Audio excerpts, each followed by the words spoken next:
We're not going to promise you the world and underdeliver. We're going to go through a very safe process to provide you with the safest treatment. We'll be honest with you and upfront and let you know what ketamine may or may not do. There's plenty of patients who can benefit properly from ketamine therapy if you do it the right way. So why not do it the right way? Why not do it the proper way and give patients a safe medical experience? Welcome to the Future of Psychiatry podcast, where we explore novel technology and new innovations in mental health. I'm your host, Dr. Bassi, an addiction physician and biomedical engineer. Today, we're going to be focused on ketamine, and I'm here with Dr. Yoon. Dr. Yoon is anesthesiologist and medical director at Kure, spelled with K-U-R-E, a Santa Monica-based ketamine clinic that helps patients in LA and surrounding areas live fuller lives through dedicated ketamine therapy that meets the growing demand for effective solutions to treat mental health conditions. He prides himself on being able to provide the gold standard of ketamine therapy and has successfully treated those suffering with chronic treatment-resistant depression, bipolar disorder, anxiety, PTSD, and even substance use disorders. He's received his BS with honors from the University of Wisconsin-Madison and his MD with honors from the University of Southern California, followed by 3 years of additional training in anesthesiology at the UCLA Medical Center.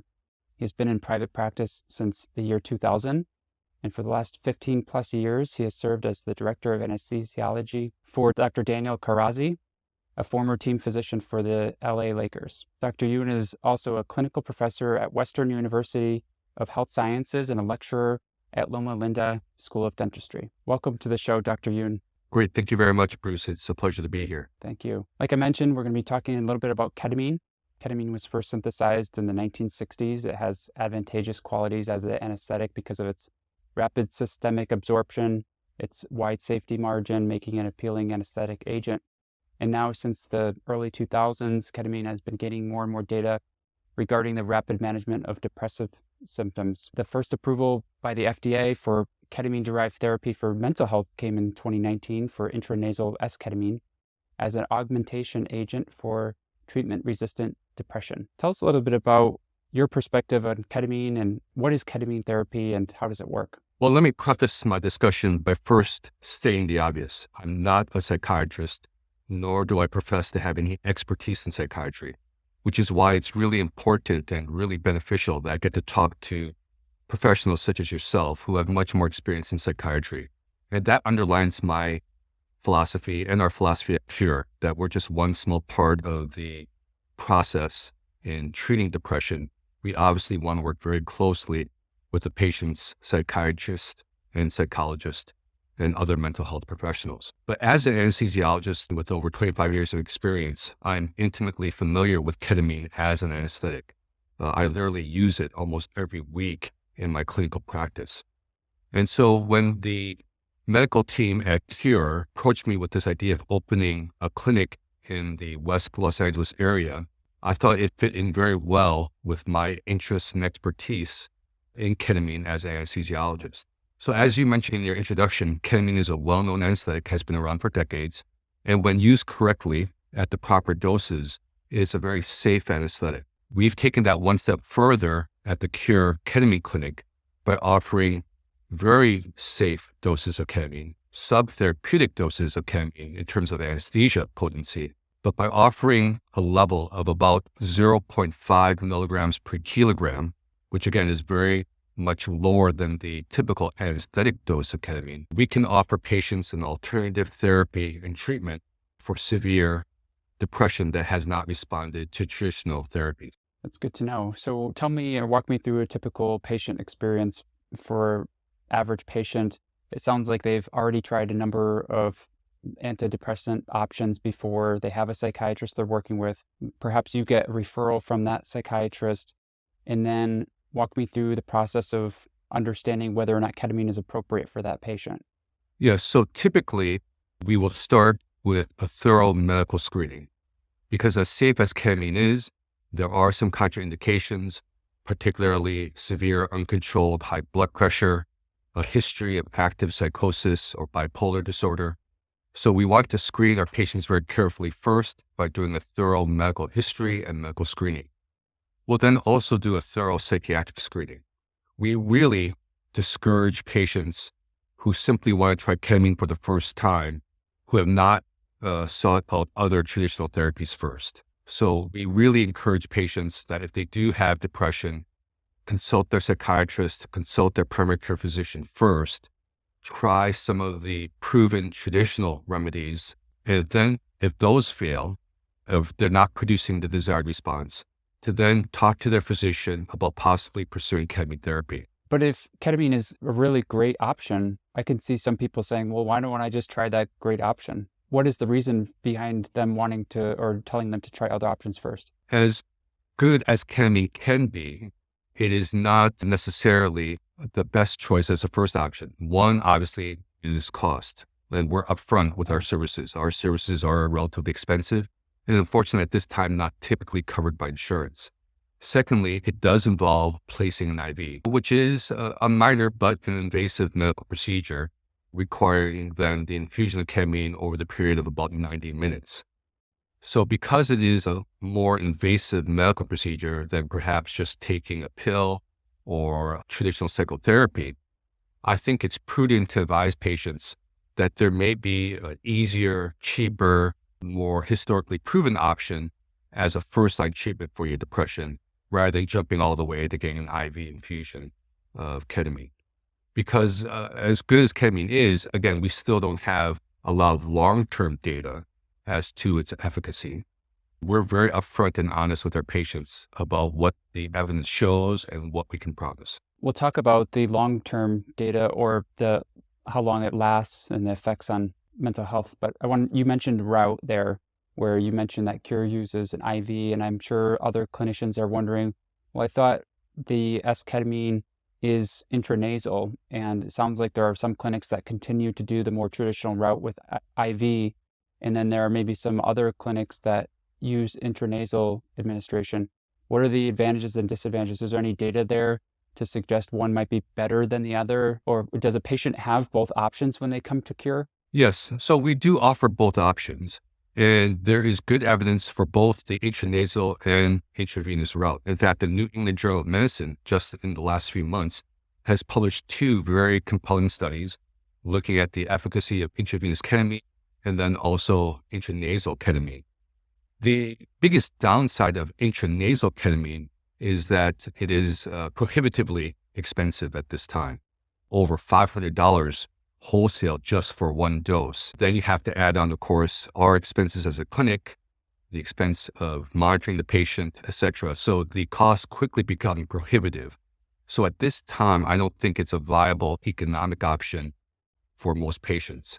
With intravenous ketamine, it's much more affordable, still expensive, but much more affordable when compared to intranasal ketamine. And its efficacy is also growing in terms of the evidence, as I mentioned, especially with this latest New England Journal of Medicine article. You mentioned that you do a psychiatric evaluation to assess for any prior history of psychosis or bipolar disorder. And I've heard from other clinicians that individuals with high anxiety might not necessarily respond well to ketamine. What's your perspective on that for individuals with high anxiety, which is obviously frequently comorbid with depression? Exactly. And again, we try to be upfront with patients as much as possible.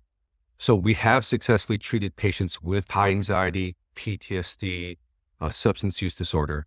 But when you look at the evidence, there's not a lot of good clinical evidence that supports the efficacy at this time of ketamine therapy. Most of the evidence is more towards and directed towards severe treatment-resistant depression. So we tell patients we can offer this service. It may help, but we cannot give you a lot of scientific evidence, unfortunately, at this time, because the randomized clinical trials are lacking, that this is a proven or historically proven efficacious treatment. But we do have anecdotal reports and cases of where patients have benefited from ketamine therapy with severe anxiety and these other disorders. We're totally upfront and honest and say, if you're looking for scientific randomized clinical controlled trials, the best evidence comes with ketamine and depression. Since we're on the topic of uses and use cases, you mentioned on the website that you've used it for substance use disorders. Are there certain substance use disorders in particular that stand out to you that it's particularly effective for? The breadth of data here as a specialty is lacking. We don't have a lot of good scientific data on the use of ketamine for substance use disorders, but we've had several patients, especially with alcoholic use disorder, who have responded well to ketamine therapy, who have reported a decrease in their alcoholic intake and craving. These are anecdotal reports, obviously not high quality evidence in terms of scientific rigor, but it does offer some promise and some hope for patients who are struggling with these sorts of chronic, often difficult to treat addictions. Say I'm a patient, I've been identified with having treatment-resistant depression. I've tried a number of different options, and I want to try some off the beaten path psychedelic. Is ketamine similar to other psychedelics? How would an individual evaluate whether I want to try psilocybin, MDMA, ayahuasca, ketamine? Can you give any sort of anecdotal evidence about which one is better than another? I know there's no head-to-head studies, but just from your experience, what would you advise an individual who's just looking for now an option in the psychedelic realm? Yeah, let me state the obvious. We don't have very good scientific evidence at all about these other alternative therapies. I think for the patient who is really severe depression that's refractory to the traditional treatments, I think it's worth pursuing the idea of alternative therapies after careful consultation with your physician and with your family members. The strongest piece of advice I would give is be very careful though. That is, we want you, the patient, to explore these alternative therapies in a safe setting. And unfortunately, right now, we sort of have a Wild West situation when it comes to these psychedelics in which doctors are prescribing these medicines, but not without necessarily the medical safeguards in place. So as an anesthesiologist, as a doctor who has performed safe inspections for various offices and surgery centers, etc., I know it is in my training to never underestimate safety standards or guidelines. So if you are going to pursue an alternative therapy, do your due diligence as a patient. Make sure that the doctor and the clinic in which you're receiving the therapy has all the medical safeguards in place. Make sure that you're personally monitored by a healthcare provider. Make sure they have all the necessary emergency equipment. Make sure they have a safe environment in case you have a severe dissociative reaction or even a psychotic reaction to the therapy, that you're not going to harm yourself or others. What should they look for in terms of keeping safe? Right. So you want to look obviously just beyond the typical interior design of an office, right? Especially in the West Los Angeles area where image is so important. Many offices will spend all their money on making their interior design, the furniture, the decor, state-of-the-art, beautiful, magazine worthy. But then they won't spend the money on basic safeguards like simply having an emergency oxygen cylinder provide supplemental oxygen, or an AED, a defibrillator, or even just basic emergency drugs like epinephrine in case there's an anaphylactic reaction. Is there a basic vital signs monitor? Do they have a means to monitor your blood pressure and your oxygen saturation? And then finally, and most importantly, is there a qualified healthcare person who's going to be there at the clinic, monitoring and observing you and helping guide you through the process when you do receive these sorts of alternative therapies? So there should be somebody in the room that would be monitoring, or in the building, I would say, if they're coming in and out of the room to check in on you. Does that get into the idea of psychotherapy or ketamine-assisted psychotherapy? Is that done at Kure, or do you have any thoughts about ketamine-assisted psychotherapy where there's a therapist helping an individual through that session and continuously talking to them through that session? Yeah, absolutely. I think multimodal therapy is the most prudent option. So we are fortunate at Kure in that we have wonderful nurse practitioners, psychiatric nurse practitioners. These are advanced nurses with specialized psychiatric training, as well as a registered nurse who also has strong interest and expertise in mental health issues. And then also an in-house or in-building psychologist that we can also use as a referral. So with our model at Kure, we have the patient in our clinic, and we spend a lot of money on the fancy interior design to make a very comfortable, soothing environment. But we also spent the money on making sure the medical safeguards are in place, in particular having an experienced psychiatric nurse practitioner with the patient, if not myself, in addition to a registered nurse, and then also having in-building psychologists also immediately available to help the patients, talk them through the process. Because as safe as ketamine therapy is, it can cause some unusual dissociative reactions. And sometimes patients need to be reassured during the treatment that everything is okay, you're in a safe environment, that these sorts of effects are normal and will quickly dissipate. You mentioned providing reassurance, having a blood pressure monitor, having epinephrine in case of anaphylactic reaction. Are there any other types of, even small types of remedies for any typical side effects or responses? Zofran, maybe. Can you go further in that?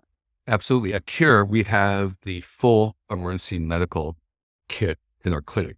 So that not only includes epinephrine in case there's a severe allergic reaction, but we also have Zofran, which, as you know, is an antiemetic. We also have blood pressure agents to help gently reduce the blood pressure if needed. Because many of our patients do have substance use disorders or a history of substance use disorders, and you never know for sure what a patient may have taken before the visit. We also carry naloxone in case we need to reverse the patient from an opioid overdose, and also flumazenil, which is used to reverse benzodiazepine overdose. In addition to that, we have other medications for all the other typical emergencies that may occur, including angina or chest pain from heart disease. So we have nitroglycerin, supplemental oxygen, and aspirin. So all of the basic things that we take for granted, perhaps in a medical or surgical setting, we try to do the same things at Kure. Again, never underestimating the importance of safety. And when a patient is trying to evaluate which clinic to go to, is there anything they should consider in regard to the protocol? And can you talk a little bit about whether or not the protocol for ketamine has been or become more standardized over time? If you speak to any of your colleagues who do ketamine, is there much variability there between what a patient might expect at one clinic versus another in terms of how frequent they're receiving the ketamine over the course of the first week, then the next week, then week after? What should they look out for? I always wonder if there's ever any sort of conflict of interest, because not for you guys, but for just anyone in general. And I'm sure patients even think of this too. If they're benefiting by more and more doses, how do I know that they're not overdoing it for me? This is really unfortunate because we literally are in a Wild West, unregulated situation. So if I'm a patient, the best advice I can offer to you is, if it sounds too good to be true, if the clinic keeps saying yes and yes and yes, then you need to think about saying no. That is, you will find a number of clinics that will say yes to anything that the patient requests. Can I have a supra megadose of ketamine? Can I have 4 or 5 ketamine infusions in 1 week? Can I have ketamine infusion even though I haven't seen a psychiatrist in 10 years? So when a clinic is willing to say yes and yes and yes to all your demands or requests, that really should give you pause as a patient. Now, not to say that our way is the best way, but at Kure, we really try to stick to the scientific protocols that have been promulgated in the literature. So we start with a very traditional dose of 0.5 milligrams per kilogram. But we have had patients, and we have seen other clinics offer patients 1 milligram per kilogram to start, even 1.5 milligrams per kilogram to start. We've seen clinics tell patients, we'll mail you a ketamine lozenge that you can take in your home, and then we'll just monitor you via Zoom. And, just because you can do something and get away with it doesn't necessarily mean that it's safe. And unfortunately, we're seeing a lot of these sort of practices or protocols that really are pushing the envelope. As a patient, do you really want to be put in that position where you're using alternative therapy and you're using it in a way that is not really regulated or the safest environment? So we really try to discourage that. And we're not afraid at Kure of saying no. We want to help you. We want to offer therapy. But if it's not right, if it's not safe, then we say no. So the dosage is important, and there are clinics that offer microdosing, and I've had patients who say they don't notice anything to microdosing. Is there any data there to support microdosing? No, again, we don't have a lot of very good scientific evidence as regards to microdosing. And the doses, again, are so small that I'm not surprised that many patients would not report a benefit or any effects from that. In your experience, how long do the antidepressant effects last for ketamine? And is there anything that has been studied to extend that? And do you typically incorporate that agent into your practice, or does it depend on the patient? Yeah, so what we try to tell patients is that the long-term efficacy of ketamine is still unproven. We don't have a lot of good scientific data.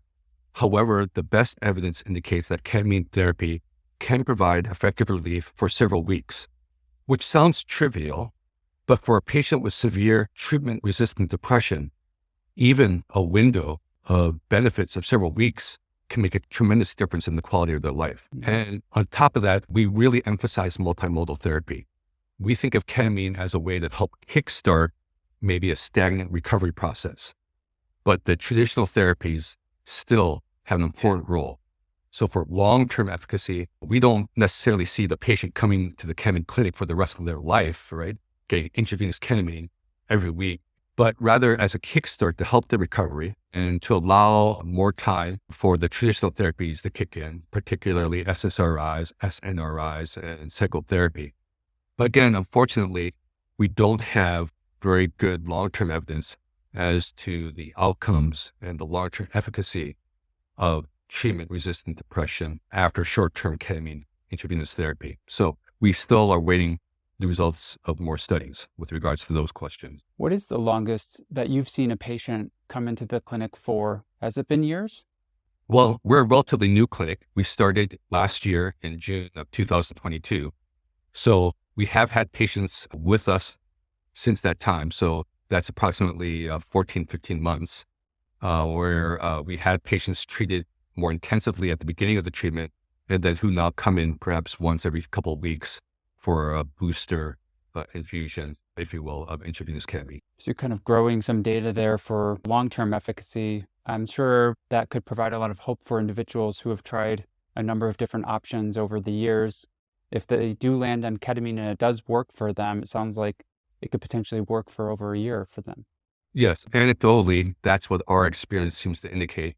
We are careful to be honest and upfront with patients and tell them the gold standard, of course, is randomized controlled trials. And unfortunately, we still don't have a lot of good data with regards to that. But anecdotally, we are very optimistic and have a lot of very promising results. Let's go back to the durability of the effect of ketamine after an infusion.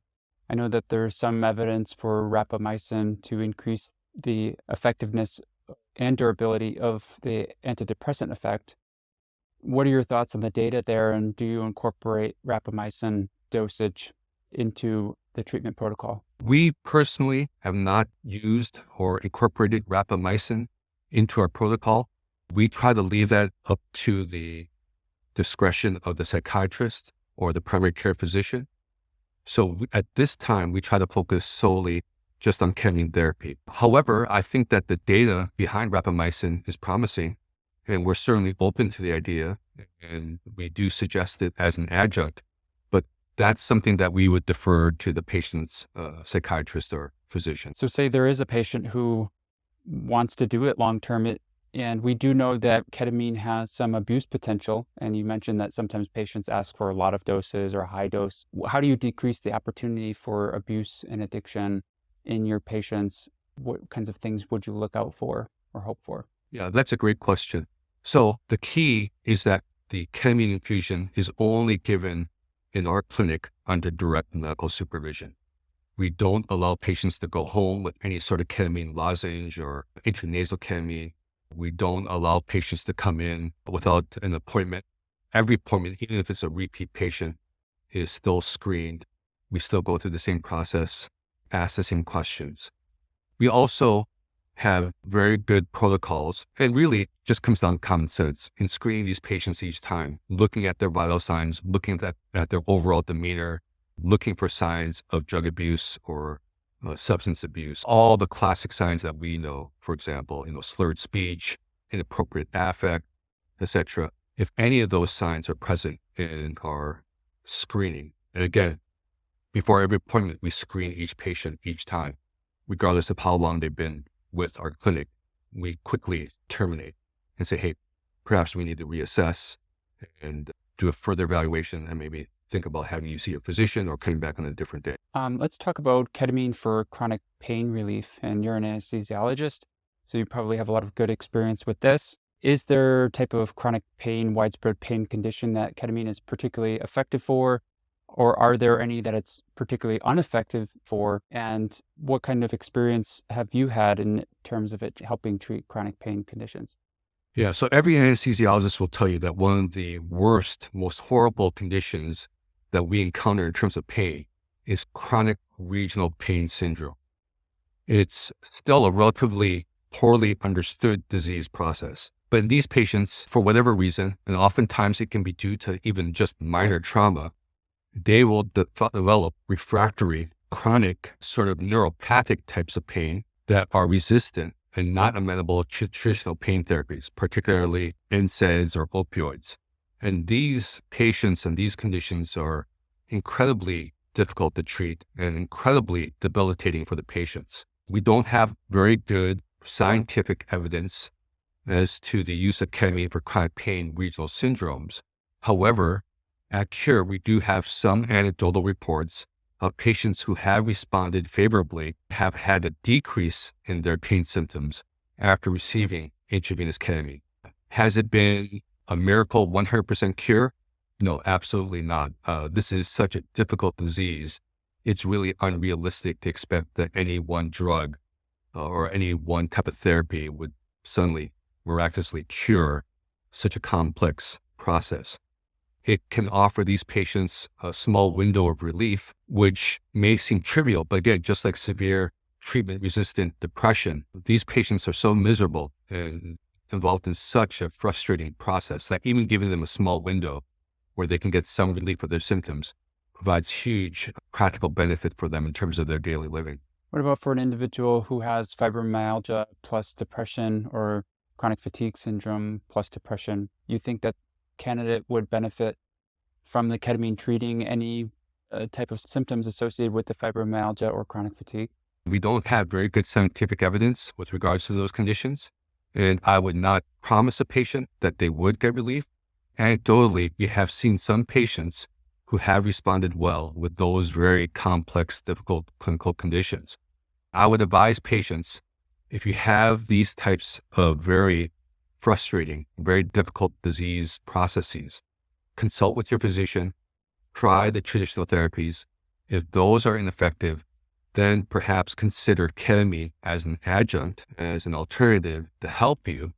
But we want to be very careful in not overpromising the benefits of ketamine, especially with the lack of scientific data. How has the treatment process of patient being on ketamine affected their sleep schedule or sleep architecture? Do you find patients tell you that they are sleeping less well or having deeper sleep, better sleep? Tell us a little bit about how ketamine can affect sleep. Sure, we know more and more, and certainly you, field of psychiatry, are very familiar with the growing importance and awareness of how sleep affects our mental health. It's amazing how much time we spend sleeping, and yet how little we still understand about the whole process. But certainly we know that sleep plays a huge role in mental health and recovery. So in the patients that we have seen who have responded to ketamine therapy, yes, absolutely. We have seen improved responses with regards to their sleep duration and quality. And whether is that directly due to the ketamine or is that due to the ketamine relieving their symptoms of depression? Sure. I mean, that's difficult to parse out, but anecdotally, we have seen very good positive reports in patients in terms of their sleep quality. It's good to hear for an individual who has those struggles, comorbid, coexisting. Let's talk a little bit about the business strategy at Kure and business challenges that lie ahead. What are typical ideas, topics talked about at your company's board meetings in terms of improving or strategizing for improving the mission that Kure has and any sort of business protocols to address any challenges that lie ahead?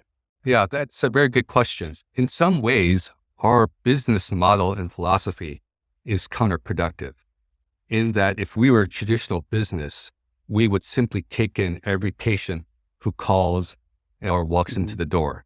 And unfortunately, we have seen that happen every day at other clinics, not just in the Los Angeles area, but across the nation, where these clinics, motivated purely by profit, are simply accepting any patient that walks through the door. So we've taken a counterintuitive business model where we say, just because you call us, just because you're interested, doesn't necessarily mean we will accept you as a patient. We're going to do a careful medical and psychiatric screening. And then if we think it's appropriate, we'll follow all the proper medical safeguards to give you the safest treatment. And so that's how we've tried to differentiate ourselves from the competition. Because as you know, there is a proliferation of these ketamine clinics, most of which, the vast majority of which, are unregulated, who are doing all sorts of practices that are pushing the safety envelope. So we take sort of a counterintuitive process in that we tell patients, we're not going to be like every other clinic. We're not going to promise you the world and underdeliver.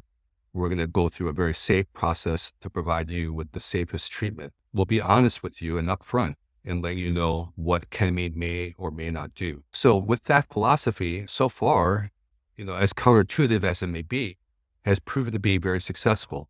There's no shortage of patients, right? We know that severe depression is an epidemic. And so, there's no need, even from a business standpoint, just simply accept any patient that walks through the door. There's plenty of patients who can benefit properly from ketamine therapy if you do it the right way. So why not do it the right way? Why not do it the proper way and give patients a safe medical experience? And so that has been our philosophy. And so with that, we are now looking to expand to other parts of Southern California and even also across the nation. But we're going to start off small, focus on quality, and do things the right way. Is Kure only focused on ketamine therapy, or is there any interest in adding any other types of psychedelics to the treatment options for patients at Kure? Yeah, we're open to the idea of adding other psychedelics. But again, our philosophy is to focus on what we know, focus on what the evidence shows is the most efficacious treatment. So for now, we're focusing purely on ketamine. But certainly as more evidence comes in, we will be open to the idea of other alternative therapies. I think the key for us is saying no to all the other attractive, as they may be, other options and focusing on what we do best, which is providing safe ketamine in a medical setting. In 2022, a JAMA article came out that said ECT may be superior to ketamine for improving depression severity in the acute phase, but treatment options should be individualized and patient-centered. If you're familiar with that research study, can you comment on that and what your thoughts are? Oh, sure. So ECT, as brutal as it sounds, is a historically effective and accepted treatment modality. So that is certainly an option that patients should consider. However, from a practical standpoint, ECT is not the most attractive option for patients, right? And as an anesthesiologist, I've participated in hundreds of ECTs. It requires not only an IV, but actual general anesthesia, where the patient is put into a medically induced coma for a very brief period of time. But nevertheless, it is general anesthesia and then shock with the ECT electrodes in a hospital or surgery center setting. So as effective as it may be, it's really not the most practical option for many patients, as opposed to coming into a clinic, having an IV and getting the ketamine therapy. So certainly we would encourage patients to look at ECT as an option. But again, the New England Journal of Medicine study indicates that intravenous ketamine may be or is as effective as ECT from a clinical standpoint. And then just from a practical standpoint, I think intravenous ketamine is a much more practical option for most patients versus ECT. And ketamine probably doesn't have the amnestic effects that are long-lasting, similar to ECT or like ECT. I'm sure that's an attractive component for a lot of patients to not have memory issues down the road. Yeah, absolutely. What do you think of patient education as a challenge for Kure and for other ketamine clinicians in general? You mentioned the Wild West a couple of times and the fact that we don't have enough data and there's a thirst for information about these new ideas that are exciting for people and give people hope. And so I think people just end up trying it for themselves without being well informed about what the other options are, what the outcome is going to be, or what the safety protocols should be. Are there any governing bodies that are trying to push out any sort of standardization protocols or requirements or accreditation process for psychedelic treatment centers?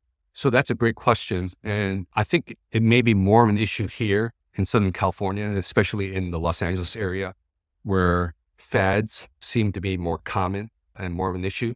And so we've had a number of patients who call us who say, I'm interested in getting ketamine because my neighbor got it or my friend from the soccer team got it. And I don't really have any issues with depression, but I do have some anxiety issues. I do have some issues with attention. And so I'd be interested in trying it. And so again, those are the patients that we actually discourage from trying ketamine. As safe as it is, we really want to discourage people who are just interested in doing it as a fad or just to see how it feels. We really want to reserve ketamine for people in which there is a medical indication. That being said, unfortunately, we don't have many regulations in place with regards to ketamine therapy. I know that the American Psychiatric Association has issued some broad sort of generic guidelines as to ketamine therapy, and those are helpful, but again, they're so broad that they really don't get into the nuts and bolts of the regulatory day-to-day clinical issues with ketamine therapy. So that's an area that's still severely lacking. And I would just urge my colleagues that it's better for us to self-regulate ourselves, for us to follow the safety protocols ourselves, rather than trying to push the envelope before some government bureaucracy steps in and makes the process onerous and unviable. So yeah, we need to do a better job of self-policing ourselves within this field. Let's zoom out a little bit and talk about innovation in mental health in general. Do you have any recommendations for anybody who's interested in developing new technology or innovations in the field of mental health? I think my best advice is to keep an open mind. That is, it's very difficult for us to know what we truly know. So much of what you and I have been taught in medical school, for example, is simply dogmas, right? Stuff that we've been taught has just been passed down historically without really looking at the scientific evidence behind the practice or behind the thinking.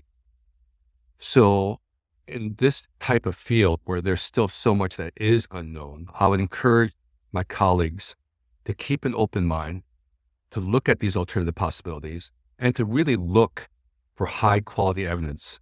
If it's lacking, let's look and help design high quality studies to answer the questions that we need to be answered.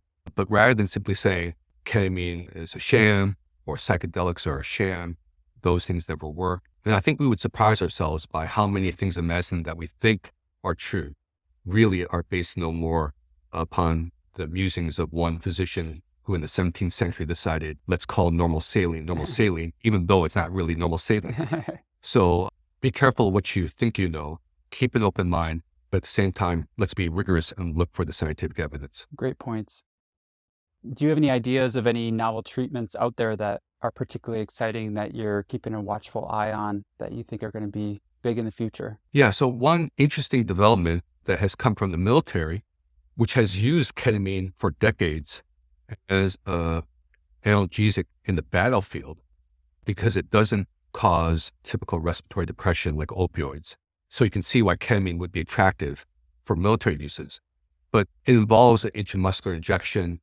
And so one thing that the military has just developed is an infuser ketamine device in which the device is simply placed on the soldier's abdomen. And similar to like continuous insulin infusion pumps, it then infuses in a safe way, in a slower way, doses of ketamine through the skin. Which muscle does it go into? The abdomen? Well, they typically place it on the abdomen, Wow. so the rectus abdominis. But really, it's going through the subcutaneous tissue and fat first, and then through the muscle. So it's a really novel idea, and you can see why the military would be interested in that, because you're in the battlefield situation, you have all these patients or soldiers who are injured, who are in pain, and so then the medic can simply slap one of these devices on the abdomen of the soldier and then move on to the next patient without having to worry about the overdose or respiratory depression in the previous soldier. So rather than getting intravenous therapy for depression in the future, we may be able to offer a continuous infusion device that simply attaches to the skin. So that would be really exciting. Is it a patch or does it have a needle in it? It's a patch that has microneedles in it. Oh. Yeah. Well, Dr. Yoon, this was an awesome conversation. I thought really interesting one and quite informative as well for both a clinician and a patient who is wanting to find an option maybe for treatment-resistant depression especially. And I think your approach and your philosophy has been one of being very much evidence-based and focused on patient safety, which I really appreciate. And I think a lot of other patients and clinicians too would appreciate this very prudent approach that you take with your patients. It was a fun conversation talking about the history a little bit and how it's used and the route, the dosage, and the setting that people should look out for. So I'll give you the last word for our audience to wrap up about ketamine therapy. Yeah, so I would just emphasize our message that when it comes to severe depression, which is, as we all know, an extremely debilitating disease, multimodal therapy with close consultation with the patient's psychiatrist, psychologist, and mental health team and family members, I think is still the most important treatment. Ketamine may be a useful adjunct to help provide temporary relief, but it should be just one part of an entire treatment process. And with that, it's vitally important that patients do a little bit of homework, do their due diligence, and make sure that the clinic or the provider that they're choosing is providing the ketamine in a way that is safe and that follows the best scientific evidence. Well, Dr. Ewan, thank you so much for coming on the Future of Psychiatry. That's it for this episode. I'd appreciate it if you please like and share this podcast with your colleagues. It'd be especially helpful for us. If you'd like, please leave us a rating on your favorite podcatcher. If you're a clinician, I developed a course on how to start a private practice. And for patients, I've also developed a course on acceptance and commitment therapy and cognitive behavioral-based therapy lessons for treating and helping anxiety. You can find all these on our website as well as the show notes and resources for each episode. Thank you so much, and I'll see you in the next episode.